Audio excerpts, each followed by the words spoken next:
Hello, and welcome to We Will Talk About It, the supernatural rewatch podcast where we watch one episode every week, spoiler free. I'm Meghann. I'm Kat. And this week we are watching Season 1, Episode 10, Asylum. So we got our first rating on iTunes this week. Did we? We did. We got a 5-star rating. And if I'm honest, I thought it was my sister. And so I sent her a message to be like, hey, thanks for that rating. I know I've been bugging you about it. And she replied, she's like, girl, I have not done that yet. No. I will though. So thank you for the non-subtle guilt, but it wasn't really a guilt text. It wasn't me. So someone out there, one of a person who listens, who I'm not related to, left us a rating. Related to. So if you're on an iPhone right now, if you're listening to this on Apple Podcasts, one thing that you can do that will be a massive favor to us is just jump in and give us a rating. You don't have to give us 5 stars. I know we keep bullying you for that. 4 stars is fine as well. 3 stars, I'm going to start looking up your address. address. 1 star, maybe just stop listening to our podcast. Look, what are you doing here? We're not here to have anyone who hate listens to us. No. But yeah, it only says 2022. It's 2022, guys. Yeah, it's not, guys. Someone's going to listen to this and be like, oh, it is? No, it's 2021 still. 2021. Don't panic. But yeah, it's something that can really help. We're a small independent podcast. iTunes are still the biggest way that we get notice and attention to end up on things on new and noteworthy. So whoever you are out there that gave us that 5-star rating, thank you from the bottom of our hearts and souls. We love you so much, even more so because I'm not related to you, and so can't. And we are not related. The other thing I wanted to say, because I keep forgetting to say this on the podcast, I put it on Twitter, but I actually made a playlist on Spotify of all of the songs from season 1. Ooh. It's just called Season 1 Playlist. I Fabulous. will put the link in our show notes for this week on our website, wewilltalkaboutit.com. So yeah, if you want some good driving music, some good music to listen to in the car. I do this tomorrow when I am driving to work. I would highly encourage that. I really hope Carry On My Wayward Son is in season. Oh, in season 1. Is it in the playlist? Is it on the playlist? Yes, it is on the playlist. yes. I did have to. We'll get there. Okay, cool. Yeah, Carry On My Wayward Son is on there. If you are watching and you are watching spoiler free because you've never watched it this before, don't worry. We'll talk about why that's important. Yeah, one day. Sorry, Cass is out here just dropping because I've been singing that song a lot in my head. I wonder why. Yeah, probably because we talk, think, and breathe supernatural now, which is so okay. Yeah, so I'm okay. Fine with that. I'm so fine. If this is my life, yeah. If whoever is up there, I'm not gonna say God because nope. It's like you can only watch one TV show for the rest of your life. Be like, well, supernatural it is because 15 seasons, and it's like looking at a fine painting. Mm-hmm. Damn fine. It is very true. Yeah, I think that honestly, I know we have a podcast about it, but honestly, if someone was like, you can only watch one television show forever, it probably would be Supernatural. Because like you said, 15 seasons. There's variety. We're not going to spoiler free, but there is clearly variety for 15 seasons. Yeah. You make the assumption. A lot happens. Yeah, a lot happens. And yeah, I honestly think that it would probably be. Yeah, right. Should we talk about the episode? We're going to talk about this episode. Yes. Who wrote this episode? So this episode was written by Richard Hatem, who also wrote Phantom Traveller. That tracks. Mm-hmm. And this episode was directed by Guy B. So we open on Roosevelt Asylum, which is in Rockford, Illinois. It is. So I do love an abandoned building. You did say this to me pre us recording this, and I'm like, I don't like an abandoned asylum though. I don't think that I would be up for that. Or a sanitarium. I don't know if I'd be up for that because I feel like probably all of them are haunted. Oh, yeah. All of them are haunted. It's the whole, places of, life and death, essentially. Mm-hmm. Life and death at these particular places. Life comes in, life leaves out. It's, I don't know, it's mixed emotions for me. I'm like, Anytime I see an old abandoned building, I go, well, that's haunted. Clearly mass murderers are living there. Also crack dens. I don't know. Yeah. I make assumptions. I'm very judgy on those old abandoned buildings. Okay. Yeah. See, I do like an abandoned building. I don't know if you ever saw, because I love those videos on YouTube of people who go, like, I can't remember, it has a name where they go and they like break in to abandoned places and like film and record, because they did one a few years ago. Oh, like house tour, but for abandoned places. It has a name, because they did one a few years ago before it burned down of the original Big Brother house, the abandoned one in the Gold Coast. That My gosh, it looked very dated. Yeah. Yeah. And it was so weird to see it because you can see all the double mirrors and like all the behind the scenes stuff. I'll put a link to it in the show notes because. And also the pool was very. Yeah.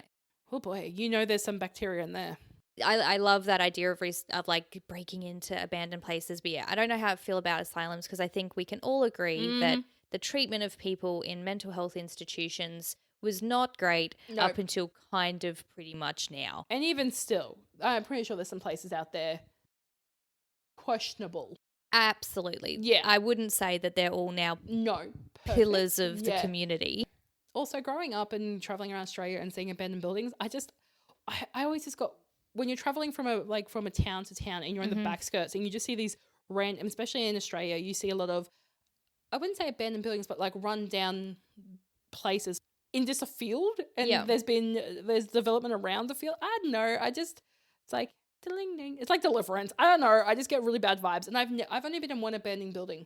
Oh really? Yep. I don't think I've ever actually been in. It was a warehouse.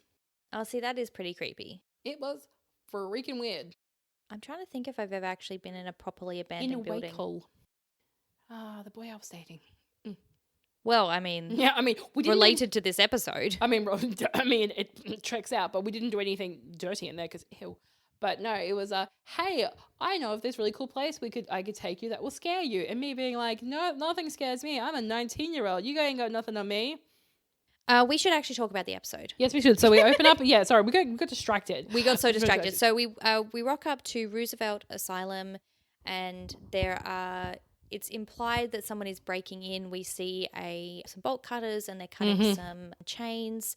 And then we see the police show up. Of course. To sort of find them. And we get this kind of good little bit of exposition because one of the cops is kind of a local who's been there for years and the other is a newbie. And they have this exchange where the sort of experienced cop says, kids, you can't keep them out of Roosevelt because they say if you spend a night there, you go insane. And, it's like catnip to kids. They have to break in and go find it. Damn teenagers. And so they're going into the asylum. They're looking around. They're trying to find these kids. At night. At night. It's obviously very, very spooky. The younger cop, Walter, he goes off. Walter? Oh, no, Danny, sorry. I was like, Walter. I was like, wait. Danny's the young one. Walter's the older one. Yes. They split up and separate, and Danny is walking around, and then he sees something. Sees something. He doesn't see the CGI swarm. No, there was no CGI in this section. But also, one of my notes is literally, I think it's my third note is, couldn't pay me enough to do this at night. Oh no, it would be so like, nope. No, thank you. The older cop, Walter, he finds the kids and he gets them back out and kicks them out of the asylum. And then he calls for Danny over the walkie-talkie. It surely isn't called a walkie-talkie. It would be great if it was. Intercom. Over their little clicky. I was going to say over the shoulder boulder holder. That's not the thing I want. Yep. But then, of course, Danny is immediately behind him, looking real blank-faced and weird. Oh, look, a little bit of a blood nose there, maybe. Yeah, after his experience with whatever he found in the basement. Oh, yeah. They go back home. Danny goes back home to his wife. His wife is talking to him, and sort of the implication is that they've had a bit of a not fun exchange. Yeah. Maybe they had a bit of a fight earlier and she's apologizing, marital, like nothing out of the ordinary, but a marital just normal tiff. life. Yeah. Marriage life. And so he has his gun with him. He's taking his service revolver home. When the camera pans to him putting, like, obviously the camera's sitting on the dresser and he puts that gun down and I'm like, oh, I remember this episode. Oh boy. And so he shoots. Well, the implication is because we don't see it, we just see we hear the shots and the flashes and the flashes from outside. But the implication is that he shoots her and then shoots himself because there's 2 gunshots. Yeah, and that's the cold open. And we now cut to Sam and Dean. They're in a motel. Sam, after the events of Home, obviously where they saw the ghost of their mum and everything that happened there. Yes. And obviously we, as the audience, dramatic irony was what I was trying to think of. Thank you. Where we know something that the audience, that the characters don't know. Yep. We know that their dad was there and we know he went to visit Missouri afterwards, but they obviously don't know that.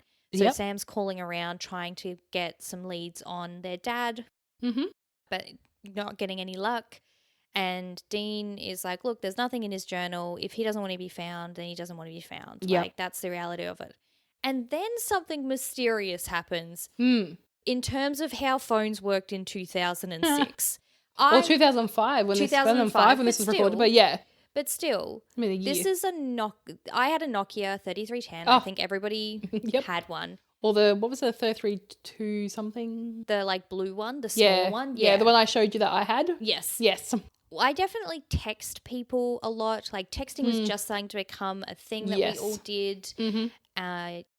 But so many clicking of buttons. Yes, because you didn't have a keyboard. You just had I don't know what it even called. Like we have to click through all of the. I don't know what it's called. Someone let us know. I'm sure someone will let us know. Again, we're explaining this so terribly. We are. But what I will say is, I could set a text tone and a phone tone, like a ring tone, for if someone was calling me, and those two things weren't the same. Yes. And yet in this scene, it seems like Dean's phone starts ringing. Like there's a call coming in, and he's trying to find his phone.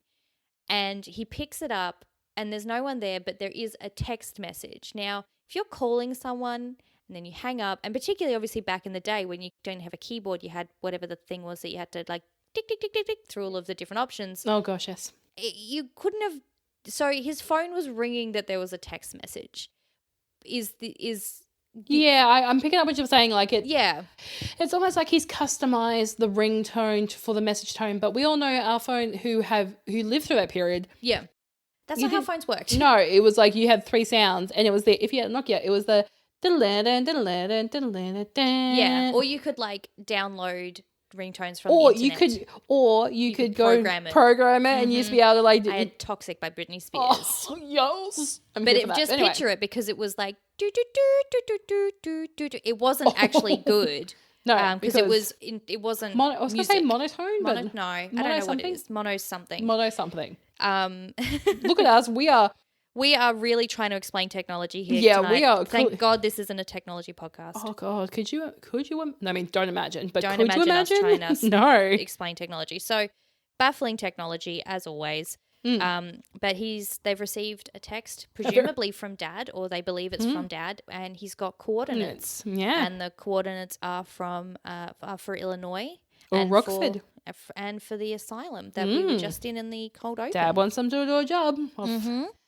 Story. It's been the common thread when they've received unexplained text of just numbers. It's normally coordinates to a particular location where John would like them to go.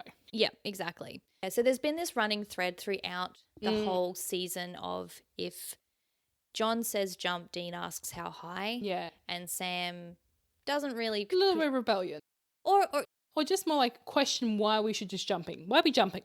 Yeah, exactly. And Dean sort of says, oh, well, maybe Dad's there. Maybe that's where Dad is. And Sam's heard this story before with Wendigo, and he's pretty dubious. And Dean sort of just says, well, we're going. That's where Dad wants us to go, and that's where we're going. Doing it, yeah. So they do head off to the asylum. Yes. To see what they can find. They go to the bar. Yes. Of the cop, the partner, Walter, who we'd met in the open. Who's drinking a beer by himself. I love this. like double act. Oh, yeah. Like double But con. also, I literally wrote, like after we're like, Dad wants them to do a job. Next line is, Dean as a journalist is laughable. Yeah. And I mean that in the most sincerest way. Sorry, Jensen. If I believe which one of them is going to be a journalist. Oh, yeah. It's going to be old mate Sam. Yep, for sure. Because you get the Yeah. No, I like that they, like you said, double act. You know, the ensemble. Yes, but at the same time, I love how they also switched it up, because you were thinking, Dean's coming in like, I'm a journalist and I want to know what happened to your partner and what's going on, and it's like, what's happening? And then Sam is the bravado, like, get out, May. What are you doing? Get out, leave this man alone. He's a cop. And it's like, roles reversed and I'm here for it. Yeah. It's a really good scene. It's really funny to see them, like you said, reverse the expected roles of who would play which character, I guess. But also, seeing this kind of really cool double con act to get this guy to talk, because obviously you're never going to talk to a journalist. No. If you are someone who's just lost someone. But you are going to talk to the nice guy who buys you a beer, and you know, when Gets he's like, what was all that about? You're suddenly going to get all that info. Yeah, and especially like, journalists, the scum of the earth kind of scenario. Like you're building rapport by just doing that one act. Yeah. So it's very smart. It's very smart. It's very, very clever. And so they find out that found kids in the asylum, and that there's a lot of rumors and stories about the asylum, that people go insane if they go there overnight, and that's and that there were no troubles in the marriage of his partner, aside from maybe some small little things like baby things. And so for him to suddenly turn around and kill her and then take his own life was very surprising to everyone. He didn't, especially Walter, he's like, he didn't come across that way. Exactly. They go to visit the asylum next day. Smart, going during the day. My own point also points out when once the ensemble and the performance has happened, I love that Sam and Dean are talking, and I had to write this down because it's like it made me laugh. I actually had to pause the episode. They're walking out, and Dean makes a reference. He's like, "Do they see dead people?" And it was like The Sixth Sense was such a big movie for that time period. I was like, "Oh my god, did you just make a very dated reference?" And I had to pause and go, "Hang on, this is not a dated reference. This is a fresh reference." Oh yeah, at the time it was fresh. It was fresh. It was like a good meme. It was a fresh meme. And we're here for it. And I'm like, oh my God, the Sixth Sense reference. Yeah. This is what I'm here for. Yeah. There's a lot of contemporary for the time psychic references in this episode. And that's why I enjoyed it. I'm like, I'm sorry. Before we go back, we can go back into the daytime where you're meant to go to asylums if you're going to investigate things. Sure. But yeah, I had to point that out because that was great. Yes. So they break into the asylum, and I don't know why you never really think about this stuff when you watch a TV show unless you're us and doing a podcast about it. Of course. But I realized when they are jumping over the fence to get into the asylum, that's them doing that stunt. Because that's really Jensen doing that jump, which is kind of impressive. I mean, also, so was Sam, but at the same time, the fence is a gate to him. Yeah, he would have just stepped over. He was just like one step. One leg over. He was that guy. But yeah, I just thought it was really cool that they did their own stunts, because they often actors are not allowed to do their own stunts. So they're investigating the asylum. Dean, like we said, is making some pretty dated psychic references. I didn't write down it verbatim, but it was like, which one is the better psychic? You, John Edwards, or Patricia Arquette, or Jennifer Love Hewitt, which were all at the time shows about psychics. But also, while they're walking through this, that operation room. Oh, yeah. So, I mean, I was thinking when I was watching this as well, like the set dresser did such a fantastic job of this. Like, because obviously this isn't a real abandoned asylum. No. It would just be like an abandoned hospital or something. Yeah. But they did such a great job, and they're walking through the asylum, and like you said, they go into this operations room. You immediately center on a doll without a head, I think, which very upsetting. Oh, very upsetting. Look, we've discussed this in our podcast is quite new. I don't like children, and I don't like children's toys. And there is something about just doll heads on their own, or just like dismembered dolls or Barbie dolls. I'm just like, yeah, I'm going to get murdered. Yeah. I'm going to lose my life. Absolutely. I mean, creepy dolls, no thank you. But why was a doll in an operating room? I don't want to know the answer to that question. Yeah, no, you know what? That is a hypothetical question that we don't need to, rhetorical. Hypothetical. I know what's up. So Sam, when they're investigating, he's pretty mad because they realize he's like, Dad isn't here. Of course. Like, standard. He's not here. I want answers. I want to know what's going on. Like, everything that just happened in our home. Yeah. We aren't focusing on finding Dad. And Dean is very reluctant to do anything other than what Dad has told him to do, which is we need to investigate here. Dad wants us to come here to find what's happening to this place, why this man killed himself and killed his wife. Like, this is the job that we're here to do. And I feel like a lot of that is Dean being the doubtful good, quotations, good son in John's eyes. But it's also a lot happened at home. And he's just like, you know what? I'm not going to unbox that right now because I'm at this job. People have died, and we've discussed this. Dean likes to help, and he just can't turn it. He has to switch his emotions off to understand what has happened, and then once he feels like the case is solved, maybe he'll turn his emotions back on. Who knows? But I feel very much like we've got 15 seasons to find out. Well, 15 seasons, guys. Will he turn them on? Stay tuned. If that's going to keep you invested in this podcast, stay tuned. who knows? But I feel like whereas Sam is more like, no, we should be challenging the status quo. Why do we have to keep following Dad's orders? Like, why we're independent, we're men. Brr, you know, what the? Hence why I went off and went to university and left you guys, because forge your own paths kind of scenario. So I feel Dean is not forgotten, and he's just putting on that facade of Dad wants us here. We'll do what Dad says. Stop getting your knickers in a twist, basically. Yeah, pretty much. So they realized that the head doctor for the asylum was someone called Sanford Ellicott. Yep. And they track down, which sort of happens like off screen. We don't really see that, but we track down what is implied to be his son. Who's also a psychiatrist. And so Sam makes an appointment. He sure does. To go and speak with the son about ultimately what happened at the asylum. I think my note says this is a good therapist. yeah. He's like, I'll give you something if you give me something. It's very much like a bargaining, and I feel, but not in a, you know, oh, come on, tell me about your childhood. It's very much like, I'll give you what you want because you're a history buff, because you've disclosed I'm quote unquote history buff. Yeah, but you have to tell me something. And I like that Sam almost does get like a therapy session out, unintentionally. Unintentionally, like he gets sort of realigned with purposes because obviously he gets the information he wants. Yes. As we find out. But it's also implied that, because he was obviously talking about Dean and talking about traveling with his brother, and the psychiatrist, Dr. Ellicott, picks up that there's some complications there. There's some complexity in that relationship, and so he wants to know more. So it's kind of implied, because when he leaves, we don't see the full therapy session, of course, but we just find out about his dad and the riots, and they happened in 1964, and that's why it burnt down, and and all the patients that survived were taken to nearby other asylums. He even says like other facilities. Well, I think that's what he said, and I'm like, so another asylum or a hospital? Presumably. But the implication, he was in there for a while, because Dean says, God, you took ages. So the implication is that they didn't just talk about the it wasn't riot. a 30-minute session. It may have been a 90-minute. It may have been that maybe they dug into some stuff, and maybe Sam processed it. One of my notes is, and then they should have stayed in therapy for 15 years. For 15 seasons. But then there wouldn't have been a show. No, there would not. It would have been Sam's therapy adventures.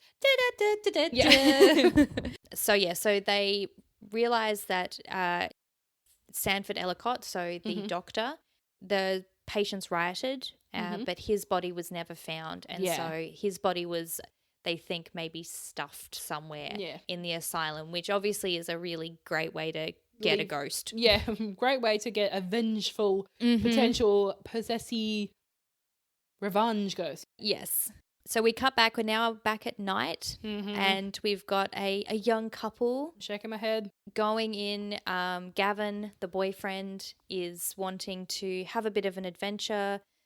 And his girlfriend, Kat. I know. When he's like, oh, come on, Kat, this will be fun. I'm like...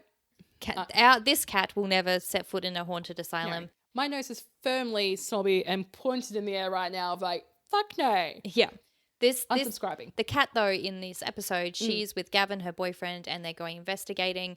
Yeah, my note actually is like, so Gavin's like, come on, check it. We'll go check it out. And Kat's like, do you know what? No, I'm going to stay here. Yeah. And my notes in all caps say, never, ever just check it out. Nope, checking it out.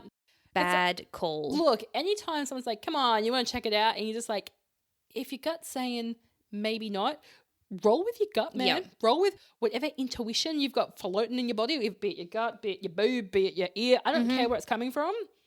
Trust it. It's ringing for a reason. Particularly in haunted asylums.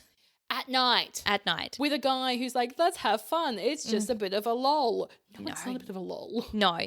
So Gavin goes off on his own. He's walking through the asylum and he turns around. He thinks he sees Kat. He thinks that she's followed him. Maybe she got scared. She comes out and the womanly figure starts making out with him. And then eventually he pulls back and realizes, no, it wasn't his girlfriend. Nope. It's a ghost with a mangled face. And of course, standard. He starts screaming. Like a bitch. But also kind of fair. So in the meantime, Sam and Dean have also broken into the asylum. I think in a different wing. I think so. Because you don't see it's them. hard to tell the geography. Yeah. But they're organised. They've got weapons. They've got the bolt cutters. They've got the EMP detector. They have a camera so that they can see orbs. Yep. They're ready. Got the shotgun with full assault. Yes. My next notes are pretty wild. Pretty self-explanatory. Nope, with about 10 P's and E's. Ultra mega haunted. And then no in all capital letters. So it's really spooky. And they're walking through, and then we sort of pan off, and there's a guy in a straitjacket, and his head's like shaking a ton. And the weird thing that it made me think of, have you ever seen Adventure Time, the cartoon? Oh, not really, no. Okay, so I'll put a clip on Instagram, and maybe on Twitter if I can figure out how to do it on Twitter as well. There's an episode, and I'm not going to explain it, but there's an episode where they go to this person's castle, and his name's Lemon Grab, and oh, I know of Lemon Grab. yeah, the castle's a bit wrong. I'm going to show you. A bit wrong. No. I'm going to show you because this is allegedly a kids' TV show. Oh, good. But it reminds me of this episode. And while you're doing that, I'm also going to say, with your notes, I also went, fuck the door shutting on its own, and fuck this ghost shit. Nope, don't, nope. Mm-hmm. So yeah, I was down with the notes as well. So Meghann just showed me the clip. Oh yeah, like it's basically, I feel whoever drew the creative team who did that, I feel like they stole it from this episode because it's very similar. I will say though, the CGI is pretty good this episode. Like no CGI swarms. No CGI swarms. It's very spooky. It's very realistic. They're searching through the asylum to try and find the body of Dr. Ellicott. They find Kat. She's hiding in the asylum. I would never go in. I would just be like, I'm staying out in the cold air, in nature, looking at this building. I assume that they drove a car. Yeah. I'd be going, fuck this. I'm sitting in the car, even if I have to break a window. That's where I'll be sitting. Because you know what? I'd rather replace the window than die. Mm-hmm. So they find Kat. She's hiding in the asylum. She sort of says, I didn't believe any of that stuff. I didn't know that it was real, but I've seen some things. You've seen some things, man. She would not recommend it. But she also says that she won't leave without Gavin. So initially, bless her, Dean was going to get Sam to get her out. But she's like, no, I'm not leaving without Gavin. So that's when they decide to split up. Don't fucking split up. I hate when they do this in fucking horror movies. They always like, let's split up and let's get out together. It's like, fuck. I will say though, with this one, if there's anyone that you're going to trust to split up, it's going to be Sam and Dean. I know, but I'm just like, I don't know, man. This is going to end. This is some bullshit territory. I don't know. Yeah. Anytime they're like, let's split up because to cover more ground, I'm like, how about a big fat noop? Yeah. You know, because, you know, one could be walking, you know, backwards, covering back, you know. They could go back to back and just make sure from all angles if any Legosties going to come in and be like, huzzah. You know, surprise attacks and stuff. So Sam goes off to try and find Gavin and Kat and Dean are going to go and try and find him as well. So they split up. Sam eventually finds Gavin. He's lying on the floor, I don't know, having a meltdown. Fetal position such. Yep. Yeah. And he says he saw a ghost and Sam is not very he's not empathetic. Compassionate. Yeah, he's not compassionate.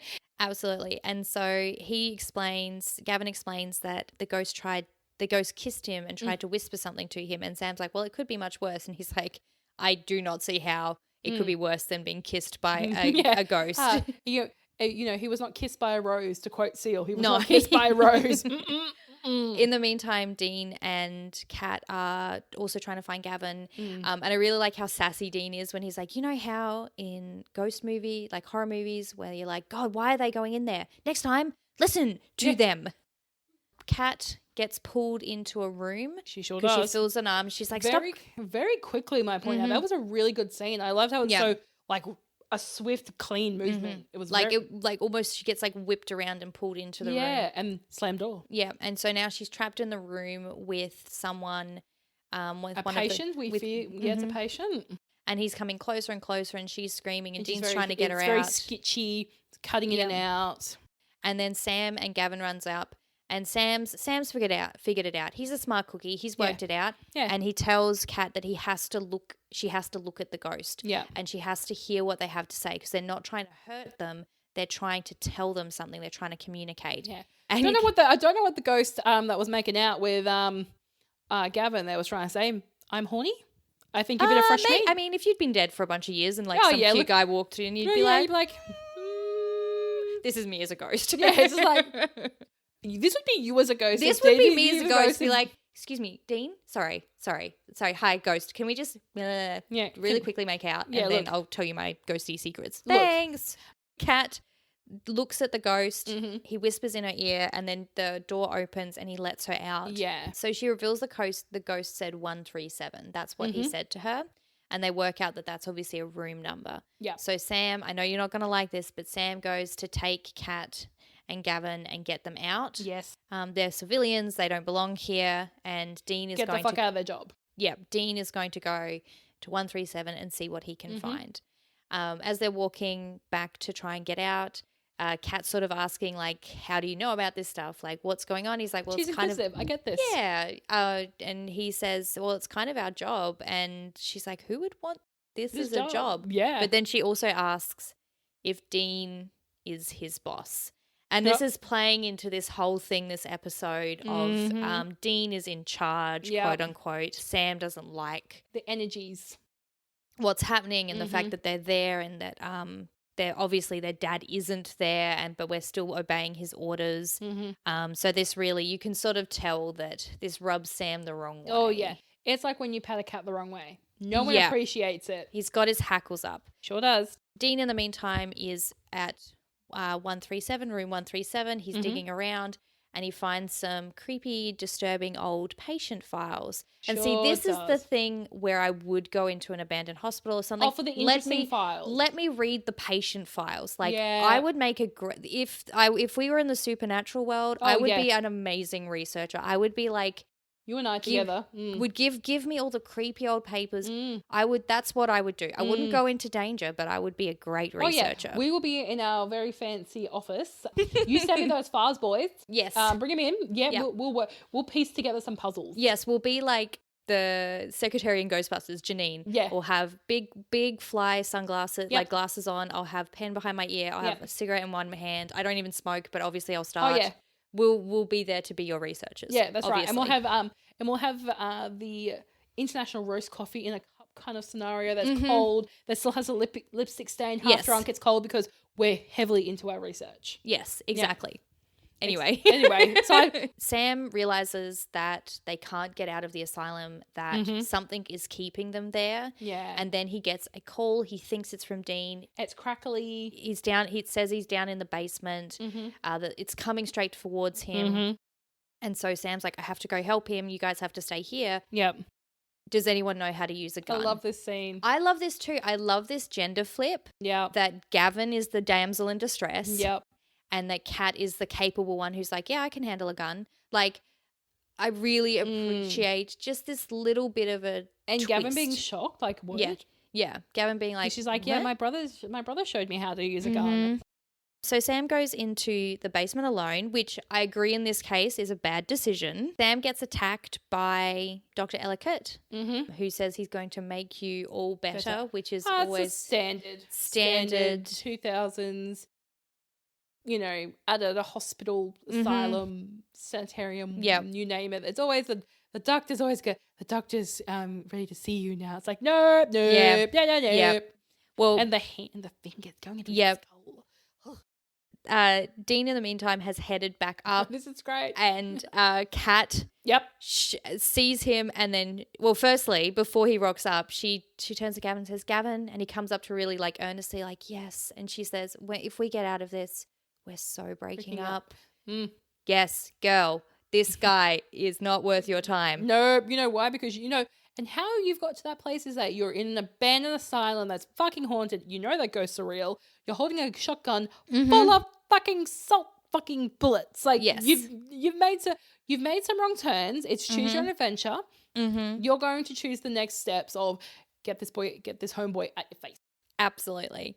But then they hear something and she shoots, except it's just Dean. Thankfully, Dean realizes before he gets shot up with rock salt, which wouldn't kill you, but would it fucking hurt.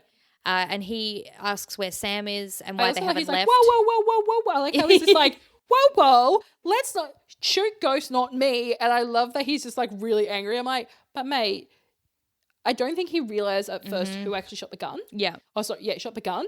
because he's just like, I'm really mad. And it's like, well, she did their thing. She reacted correctly. Yeah. As per Sam's instructions. But yeah, I do love that he's just like, God damn girl. Like, ah. Yeah. So they explained that Sam went down into the basement to find him. They said he called and he said it was you. Dean, of course, is like, ruh-roh. Yeah. And he says, watch out for other people and watch out for me. Like, don't treat me again either. Yeah. And I love that. It's just like, he's so like, it's like, but at the same time, can you fucking blame them? They're noobs. They're literally newbies. Yeah, they're actually, they are literally us. Yeah, they literally are us. Yeah. Might point out, Cat does this. Real Cat, the cat that you listen to in your earballs, would 100% do exactly this. Yeah. Dean is down in the basement. Sam does exactly what the cop did at the start of the episode, where he's suddenly just like behind Dean, which is always the scariest thing in movies. And I do like this 2000s of you're staring at the character and all of a sudden it's like almost like a cutscene, but it's not a cutscene, and you just see ghosts and you're like, who knew? It's always the, oh God. And so Sam seems a little off. He seems a little bit strange. I love when he cuts behind Dean and his nose starts bleeding. You're like, well, the doctor fixed him, all right. Oh, yeah. My next note is because Dean's explaining that the doctor did some real off-base. And I'm like, they always do weird experiments. Always. It's always through the eyeballs with some ice picks. Always lobotomies. And it's always like twisted things that never would have passed any ethics board. Yeah. Always. Like corkscrews. Like there's a lot of screws. There's a lot of stuff. There's a lot of pointy instruments that should never be inserted into a body. Yeah. And he thinks that the reason that they rioted was to save themselves from this doctor who was performing this horrible experiments. And then people were obviously dying because no one should be shoving an ice pick through someone's eye socket. No, doctor, but can confirm, don't do that. Yeah, lobotomies, they don't play out the way you expected. No. Plot twist. So at first we sort of get the sense that Dean hasn't noticed that Sam's off. Like, we can tell as the audience that something's wrong. Especially we're seeing the bloody nose. We're like, oh, we've seen this before. Shit, son. Yeah. And Dean's saying, look, apparently there's a hidden room down here where he was doing these experiments. Yep. If I was going to get my revenge on him and I was a patient, that's where I would bring him to conduct some experiments of my own. So that's probably where the body is. I.e. when we find out from, the therapist that Sam sees that he was stuffed somewhere. It's like, if you're going to stuff him, you're stuffing him in the room where he committed the atrocity. Exactly. And Sam's acting very cagey, uninterested. Like, I looked everywhere, and Dean's like, yeah, well, if it's a hidden room, that's, it's hidden. That's why you can't find it. And eventually Sam goes to attack Dean, and we get the reveal that Dean actually had realized that something had gone wrong. He was aware of it.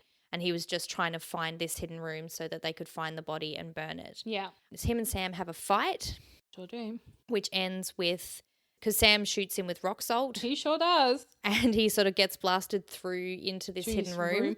And we did kind of know, because Dean was on the ground and he was feeling a draft from somewhere. He had a sense there was a room behind some walls, and that's when the fight escalates. And then obviously he gets shot with rock salt. And we can confirm, based on what we saw in this episode, didn't kill him, but but it wasn't pleasant. It wasn't a tickle. No, it didn't look very comfy. No. And Sam is basically bubbled to the surface all of the stuff that's been under the surface in this episode, which happened previously in Skin, where you had the Skinwalker, the shapeshifter, who was sort of talking about Dean's concerns and talking about Dean's wishes for a normal life and the fact he getting a choice. And then this time we've got switching on the emotions, as I said. Yeah, exactly. And this time we've got Sam, who's possessed, something's brain scrambled, brainwashed, And so it's really interesting. My note says they can only talk about their feelings if one of them is possessed or a shapeshifter. Right? It's like, so Sam is saying that he's sick of, getting Dean to tell him what to do, that they're not closer to finding Dad. And Dean gives him a pistol and says, rock salt's not going to kill me, but bullets will kill me for real. And, are you really going to kill your own brother? And very interestingly, Sam pulls the trigger. Right. Yeah. So it's really interesting that they made that choice, that Sam wasn't going to like come out of it, or oh no, I would it doesn't break the and then spell the ghost or whatever. Leaves his earballs. It's like, oh no, he's committing to it because for whatever how the doctor has fixed him, quote unquote, it's bringing up some dredging, some things. It's bringing up the bad side.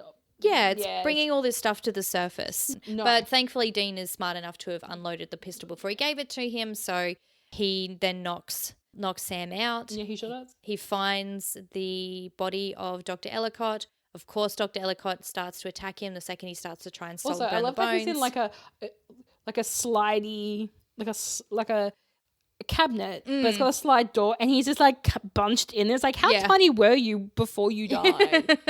And so Dean burns Dr. Ellicott's body, and obviously that gets rid of the ghost. And so I guess all the other ghosts. I love that he's throwing salt, and it's almost like throwing the petrol. It's I don't know.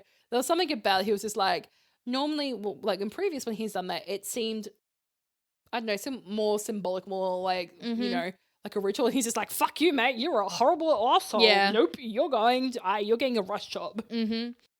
And I guess also because like he knew Ellicott was coming and he just knocked Sam out. Like there was a lot kind of going on. And obviously, he's obviously the doctor's has put his fingers in him, in his head, not in his head, not in sexual places of Dean.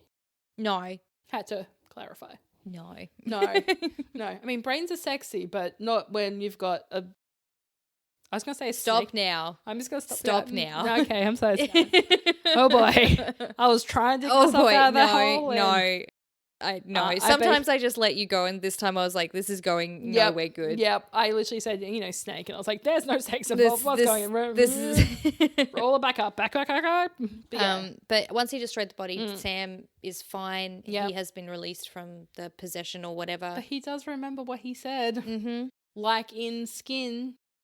Dean remembers what he said. Mm-hmm.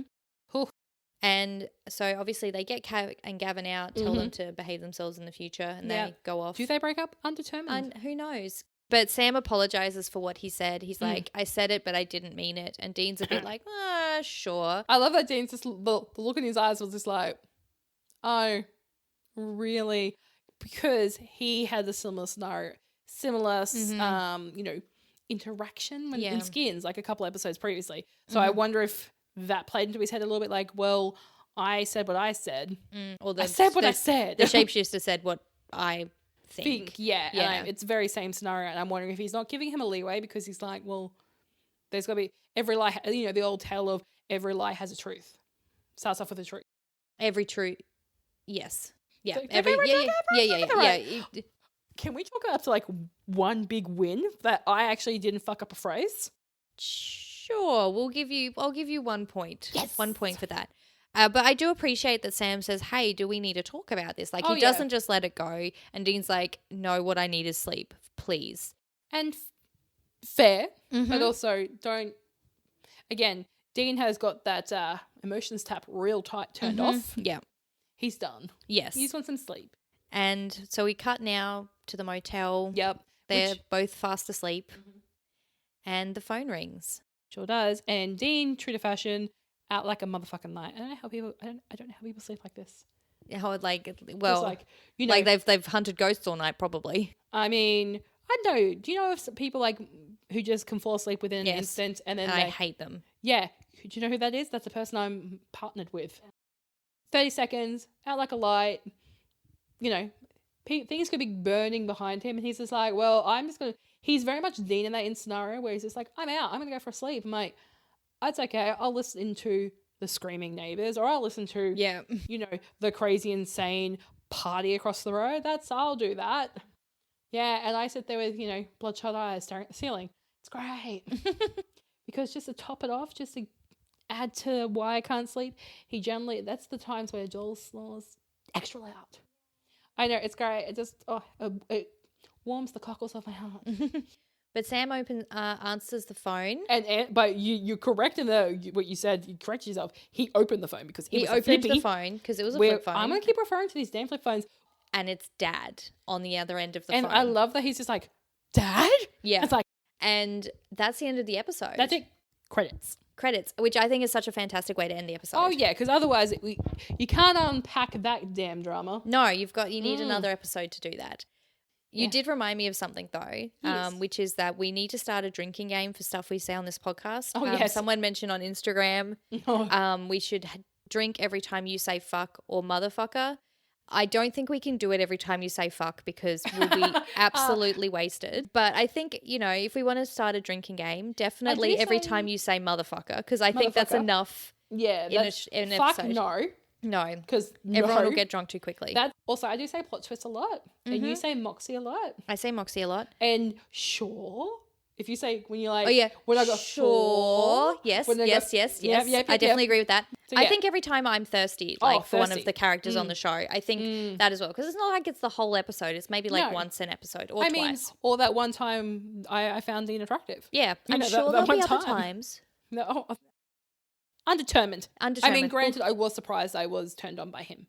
I understand everyone is just like doing the old yep. But yeah, no, I think plot twist, because I definitely say plot twist a lot because I love a good plot twist. Fuck, no guys, I'm sorry, I'm vetoing that one. Definitely not fuck. But definitely motherfucker. Motherfucker, because that's when I'm real mad. That's when you know I've escalated. Yes.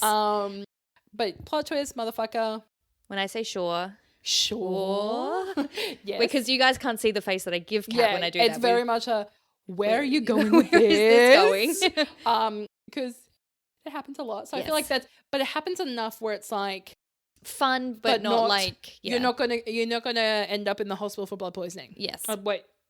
Blood poisoning? No, wait. Alcohol poisoning. Thank you. Not blood poisoning. Don't get blood poisoning, guys. Not blood poisoning. No, never that. Yeah. But tell us what you think, guys. Tell us what you think should be part of our drinking game. Feel free to give us the words. I mean, what do you guys notice that we say a lot? Yeah.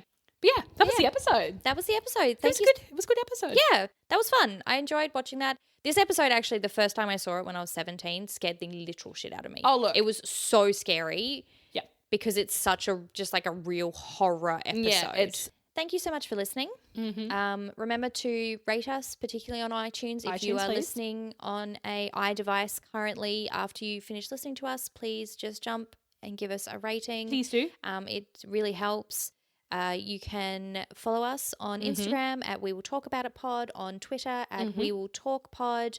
All the show notes, including the link to the video for the Big Brother house. Yes. And also the link for Adventure Time. Oh boy.